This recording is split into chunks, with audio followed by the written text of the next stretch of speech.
വാടാനപ്പള്ളി ബീച്ച് ബദർ പള്ളി അങ്കണത്തിൽ വർഷം തോറും നടത്തിവരാറുള്ള റിഫായി റാത്തീബിൻ്റെ 67ാമത് ആണ്ട് നേർച്ച സമാപിച്ചു.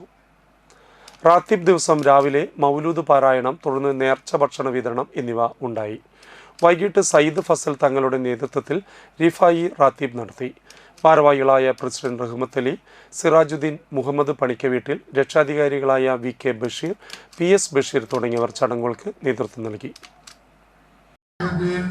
عبد القادر الجيلاني قدس الله سره العزيز، وإلى حضرة سيدنا العارف بالله الشيخ أحمد الكبير الرفاعي قدس الله سره العزيز، وإلى حضرة سيدنا سيد القوم خضر عليه السلام، وإلى حضرات جميع الأقطاب والأبدال ومشائخ طرائق كلهم أجمعين رضوان الله تعالى عنهم ونفعنا بهم في الدارين.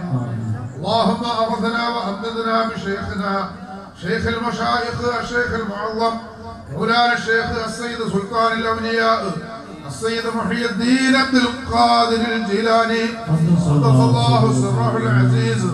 قضي حاجاتنا يا قاضي الحاجات، اللهم قضي حاجاتنا يا قاضي الحاجات، اللهم قضي حاجاتنا.